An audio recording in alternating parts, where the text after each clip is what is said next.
예, 감사합니다. 존경하는 독일 국민 여러분, 고국에 계신 국민 여러분, 하얼젠 캐러브재단 이사님과 모두로 전 동독 총리님을 비롯한 예배 기빈 여러분, 먼저 냉전과 분단을 넘어 통일을 이루고 그 힘으로 유럽 통합과 국제 평화를 선도하고 있는 독일과 독일 국민에게 무한한 경의를 표합니다. 오늘 이 자리를 마련해 주신 독일 정부와 캐러브재단에도 감사드립니다. 아울러 얼마 전 별세하신 고 헬무트 콜 총리의 가족과 독일 국민들에게 깊은 애도와 위로의 마음을 전합니다. 대한민국은 냉전 시기 어려운 환경 속에서도 적극적이고 능동적인 외교로 독일 통일과 유럽 통합을 주도한 헬무트 콜 총리의 위대한 업적을 기억할 것입니다. 친애하는 예배 기빈 여러분, 이곳 베를린은 지금으로부터 17년 전 한국의 김대중 대통령이 남북 화해 협력의 기틀을 마련한 베를린 선언을 발표한 곳입니다. 여기 알테스 슈타트하우스는 독일 통일조약 협상이 이루어졌던 역사적 현장입니다. 나는 오늘 베를린의 교훈이 살아있는 이 자리에서 대한민국 새 정부의 한반도 평화 구상을 말씀드리고자 합니다.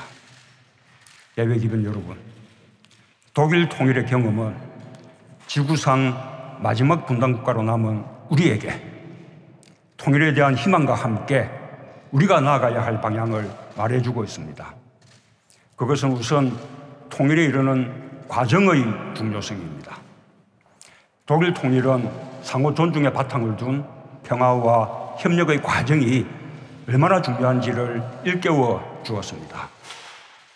독일 국민들은 이 과정에서 축적된 신뢰를 바탕으로 스스로 통일을 결정할 수 있었습니다.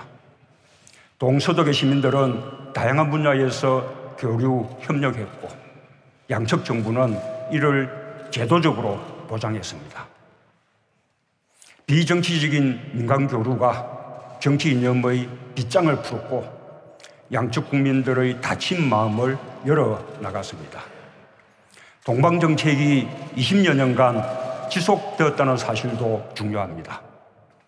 정권이 바뀌어도 일관된 정책이 가능했던 것은 국민의 지지와 더불어 국제사회의 협력이 바탕이 되었기 때문입니다.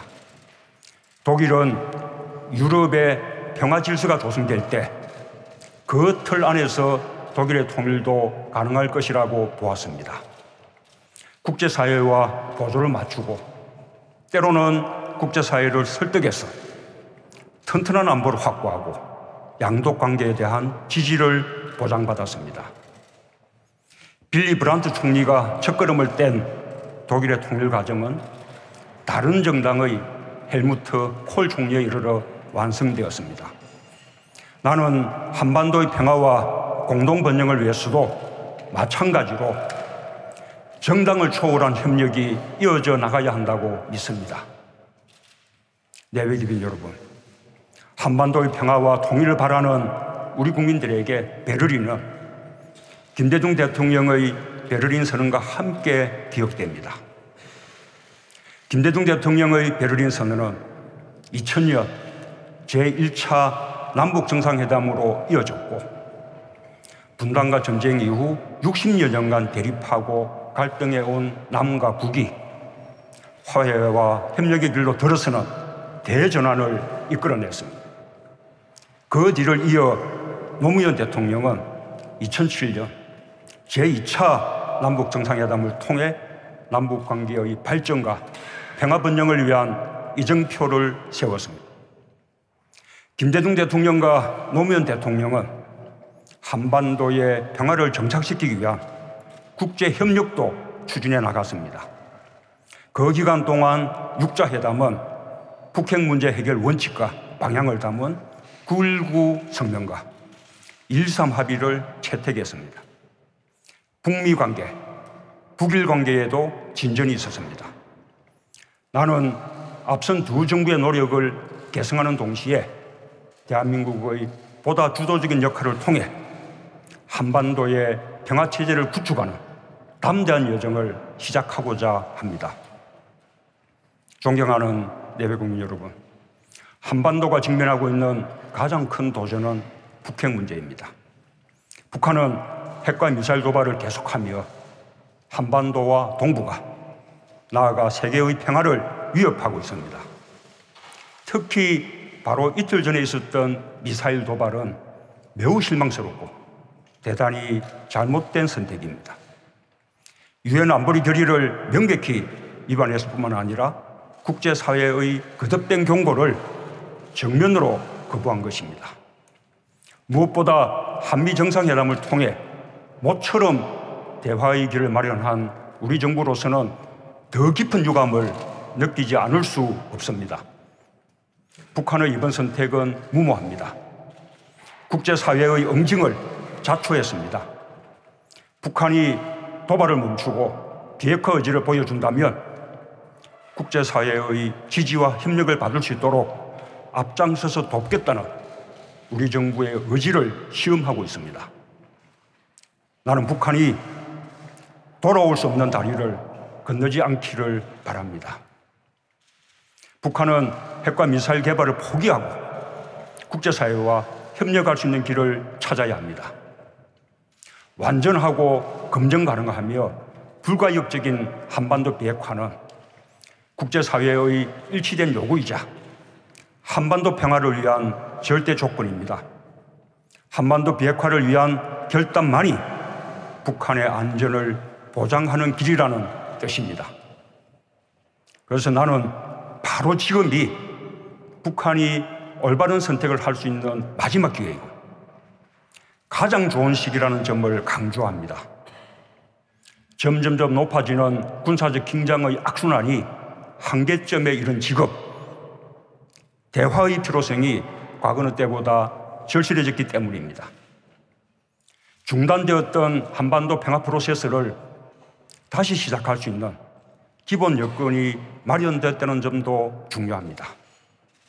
최근 한미 양국은 제재는 외교적 수단이며 평화적인 방식으로 한반도 비핵화를 달성한다는 큰 방향에 합의했습니다. 북한에 대해 적대시 정책을 갖고 있지 않다는 사실을 천명했습니다. 북한의 선택에 따라 국제사회가 함께 보다 밝은 미래를 제공할 수 있음을 확인했습니다. 한미 양국은 또한 당면한 한반도 위기를 타개하기 위해서도 남북관계 개선이 중요하다는 점에 인식을 같이 했습니다. 트럼프 대통령은 한반도 평화통일 환경을 조성함에 있어서 대한민국의 주도적 역할을 지지했고 남북 대화를 재개하려는 나의 구상을 지지했습니다. 중국의 시진핑 주석과도 같은 공감대를 확인했습니다. 이제 북한이 결정할 일만 남았습니다.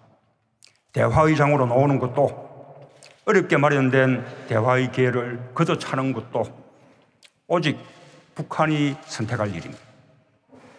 그러나 만일 북한이 핵 도발을 중단하지 않는다면 더욱 강한 제재와 압박 외에는 다른 선택이 없습니다. 한반도의 평화와 북한의 안전을 보장할 수 없게 될 것입니다. 나는 한반도 평화를 위한 우리 정부와 국제사회의 의지를 북한이 매우 중대하고 긴급한 신호로 받아들일 것을 기대하고 촉구합니다. 내외국민 여러분, 이제 한반도의 냉전 구조를 해체하고 항구적인 평화 정착을 이끌기 위한 우리 정부의 정책 방향을 말씀드리겠습니다. 첫째, 우리가 추구하는 것은 오직 평화입니다. 평화로운 한반도는 핵과 전쟁의 위협이 없는 한반도입니다. 남과 북이 서로를 인정하고 존중하며 함께 잘 사는 한반도입니다. 우리는 이미 평화로운 한반도로 가는 길을 알고 있습니다. 6.15 공동선언과 14 정상선언으로 돌아가는 것입니다.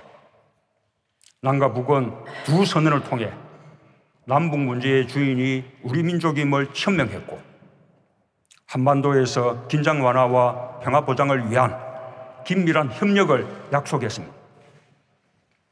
경제 분야를 비롯한 사회 각 분야의 협력 사업을 통해 남북이 공동 번영의 길로 나아가자고 약속했습니다. 남과 북이 상호 존중의 토대 위에 맺은 이 합의의 정신은 여전히 유효합니다. 그리고 절실합니다. 남과 북이 함께 평화로운 한반도를 실현하고자 했던 그 정신으로 돌아가야 합니다. 나는 이 자리에서 분명히 말합니다. 우리는 북한의 붕괴를 바라지 않으며 어떤 형태의 흡수 통일도 추진하지 않을 것입니다. 우리는 인위적인 통일을 추구하지도 않을 것입니다. 통일은 상방이 공존하면서 민족 공동체를 회복해 나가는 과정입니다. 통일은 평화가 정착되면 언젠가 남북 간의 합의에 의해 자연스럽게 이루어질 일입니다. 나와 우리 정부가 실현하고자 하는 것은 오직 평화입니다. 둘째, 북한 체제의 안전을 보장하는 한반도 비핵화를 추구하겠습니다. 지난 4월 전쟁 위기설이 한반도와 세계를 휩쓸었습니다. 한반도를 둘러싼 군사적 긴장은 세계의 화약고와도 같습니다. 한반도의 군사적 긴장을 시급히 완화해야 합니다. 남북 간의 무너진 신뢰를 다시 회복해야 합니다. 우리는 이를 위해 교류와 대화를 모색해 나갈 것입니다. 북한도 더 이상의 핵도발을 중단해야 합니다. 우발적인 충돌을 방지하기 위한 군사관리 체계도 구축해 나가야 합니다. 보다 근본적인 해법은 북핵 문제의 근원적 해결입니다. 북핵 문제는 과거보다 훨씬 고도화되고 어려워졌습니다. 단계적이고 포괄적인 접근이 필요합니다. 우리 정부는 국제사회와 함께 북한 핵의 완전한 폐기와 평화체제 구축, 북한의 안보 경제적 우려 해소, 북미 관계 및 북일 관계 개선 등 한반도와 동북아의 현안을 포괄적으로 해결해 나가겠습니다. 그러나 손뼉도 마주쳐야 소리가 나는 법입니다. 북한이 핵도발을 전면 중단하고 비핵화를 위한 양자 대화와 다자 대화에 나서야만 가능한 일입니다. 셋째, 항구적인 평화체제를 구축해 나가겠습니다. 1953년 이래 한반도는 60년 넘게 정전 상태에 있습니다. 불안한 정전 체제 위에서는 공고한 평화를 이룰 수 없습니다. 남북의 소중한 합의들이 정권이 바뀔 때마다 흔들리거나 깨져서도 안 됩니다. 평화를 제도화해야 합니다. 안으로는 남북 합의의 법제화를 추진하겠습니다. 모든 남북 합의는 정권이 바뀌어도 개성돼야 하는 한반도의 기본 자산임을 분명히 할 것입니다. 한반도의 항구적 평화 구조를 정착시키기 위해서는 종전과 함께 관련국이 참여하는 한반도 평화협정을 체결해야 합니다. 북핵 문제와 평화체제에 대한 포괄적인 접근으로 완전한 비핵화와 함께 평화협정 체결을 추진하겠습니다. 넷째, 한반도의 새로운 경제 지도를 그리겠습니다. 남북 간이 함께 번영하는 경제 협력은 한반도 평화 정착의 중요한 토대입니다. 나는 한반도 신경제 지도 구상을 가지고 있습니다. 북핵 문제가 진전되고 적절한 여건이 조성되면 한반도의 경제 지도를 새롭게 그려나가겠습니다. 군사 붕괴선으로 단절된 남북을 경제 벨트로 새롭게 잇고 남북이 함께 번영하는 경제 공동체를 이룰 것입니다. 끊겼던 남북 철도는 다시 이어질 것입니다. 부산과 목포에서 출발한 열차가 평양과 북경으로 러시아와 유럽으로 달릴 것입니다. 남북, 가스 간 연결 등 동북아 협력 사업들도 추진될 수 있을 것입니다. 남과 북은 대륙과 해양을 잇는 교란국가로 공동 번영할 것입니다. 남과 북이 14정상선언을 함께 실천하기만 하면 됩니다.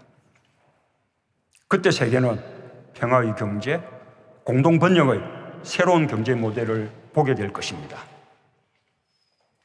다섯째, 비정치적 교류협력 사업은 정치 군사적 상황과 분리해 일관성을 갖고 추진해 나가겠습니다.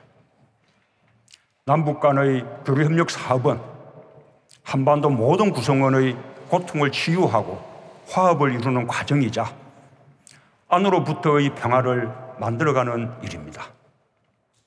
남북한에는 분단과 전쟁으로 고향을 잃고 헤어진 가족들이 있습니다. 그 고통을 60년 넘게 치유해 주지 못한다는 것은 남과 북 정부 모두에게 참으로 부끄러운 일입니다.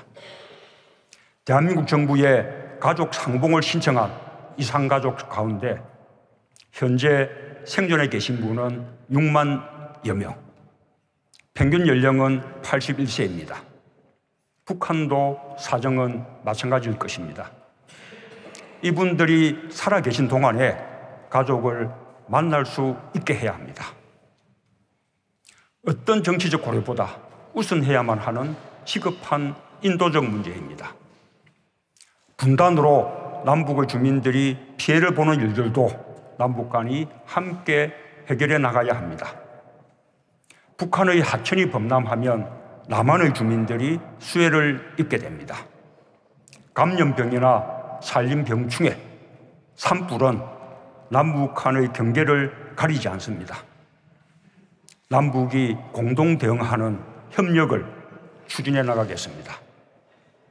민간 차원의 교류는 당국 간 교류에 앞서 남북 간 긴장 완화와 동질성 회복에 공헌해 왔습니다. 민간 교류의 확대는 꽉 막힌 남북 관계를 풀어갈 소중한 힘입니다.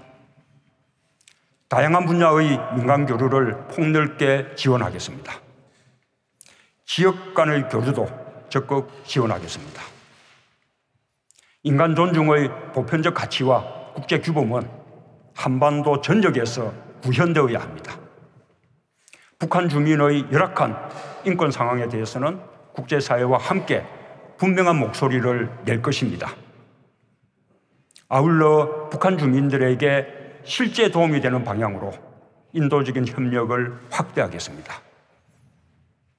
예배기빈 여러분, 나와 우리 정부는 이상의 정책 방향을 확고하게 견지하면서 실천할 준비가 되어 있습니다. 남북이 함께 손을 잡고 한반도 평화의 돌파구를 열어가야 합니다.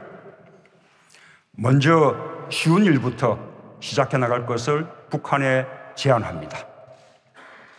첫째, 시급한 인도적 문제부터 해결하는 것입니다. 올해는 14정상선언 10주년입니다. 또한 10월 4일은 우리 민족의 큰 명절인 추석입니다. 남과 북은 14선언에서 흩어진 가족과 친척들의 상봉을 확대하기로 합의한 바 있습니다. 민족적 의미가 있는 두 기념일이 겹치는 이날에 이산가족 상봉 행사를 개최한다면 남북이 기존 합의를 함께 존중하고 이행해 나가는 의미 있는 출발이 될 것입니다. 북한이 한 걸음 더 나갈 용의가 있다면 이번 이산가족 상봉에 성묘 방문까지 포함할 것을 제안합니다. 분단 독일의 이산가족들은 서신 왕래와 전화는 물론 상호 방문과 이주까지 허용되었습니다. 우리도 못할 이유가 없습니다. 더 많은 이산가족이 우리 곁을 떠나기 전 그들의 눈물을 닦아주어야 합니다. 만약 북한이 당장 준비가 어렵다면 우리 측만이라도 북한 이산가족의 고향 방문이나 성묘를 허용하고 개방하겠습니다. 북한의 호응을 바라며 이산가족 상봉을 논의하기 위한 남북 적시자 회담 개최를 희망합니다. 둘째, 평창 동계올림픽에 북한이 참가하여 평화올림픽으로 만드는 것입니다.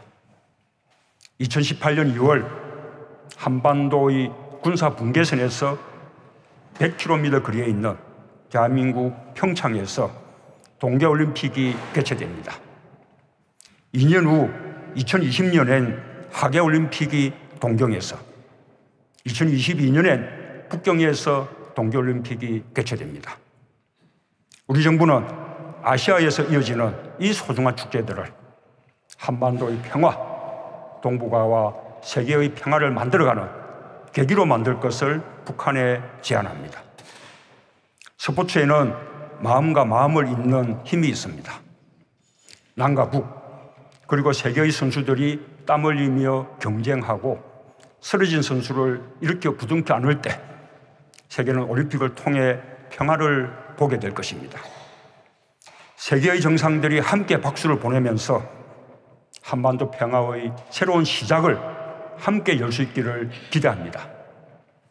북한의 평창 동계올림픽 참가에 대해 IOC에서 협조를 약속한 만큼 북한의 적극적인 호응을 기대합니다. 셋째, 군사 분계선에서의 적대 행위를 상호 중단하는 것입니다. 지금 이 순간에도 한반도의 군사 분계선에서는 총성 없는 전쟁이 계속되고 있습니다. 양측군에 의한 군사적 긴장 고조 상태가 변하지 않고 있습니다. 이는 남북한 무력 충돌의 위험성을 고조시키고 적병 지역에서 생활하는 양측 국민의 안전을 위협하는 일입니다. 올해 7월 27일은 휴전협정 64주년이 되는 날입니다. 이날을 기해 남북이 군사 분계선에서 군사적 긴장을 고조시키는 일체의 적대 행위를 중지한다면 남북 간의 긴장을 완화하는 의미 있는 계기가 될 것입니다. 넷째, 한반도 평화와 남북 협력을 위한 남북 간 접촉과 대화를 재개하는 것입니다. 한반도 긴장 완화는 가장 시급한 문제입니다. 지금처럼 당국자 간 아무런 접촉이 없는 상황은 매우 위험합니다. 상황 관리를 위한 접촉으로 시작하여 의미 있는 대화를 진전시켜 나가야 합니다. 나아가 올바른 여건이 갖춰지고 한반도의 긴장과 대치 국면을 전환시킬 계기가 된다면 나는 언제 어디서든 북한의 김정은 위원장과 만날 용의가 있습니다. 핵 문제와 평화협정을 포함해 남북한의 모든 관심사를 대화 테이블에 올려놓고 한반도 평화, 남북 협력을 위한 논의를 할 수 있습니다. 한 번으로 되지 않을 것입니다. 시작이 중요합니다. 자리에서 일어서야 발걸음을 뗄 수 있습니다. 북한의 결단을 기대합니다. 존경하는 예배 기분 여러분, 독일은 한국보다 먼저 냉전을 극복하고 통일을 달성했지만 지금은 지역주의와 테러, 난민 문제 등 평화에 대한 또 다른 도전에 직면해 있습니다. 나는 독일이 베를린의 민주주의와 평화 공존의 정신으로 새로운 도전들을 극복하고 독일 사회와 유럽의 통합을 완성해 나갈 것을 믿습니다. 대한민국도 성숙한 민주주의의 힘으로 평화로운 한반도를 반드시 실현해 나갈 것입니다. 베를린에서 시작된 냉전의 해체를 서울과 평양에서 완성하고 새로운 평화의 비전을 동북아와 세계에 전파할 것입니다. 독일과 한국은 평화를 향한 전진을 멈추지 않을 것입니다. 양국은 언제나 서로를 지지하고 응원하며 연대할 것입니다. 인류의 더 나은 삶, 세계의 더 좋은 미래를 향해 구세계 함께 나아갑시다. 감사합니다.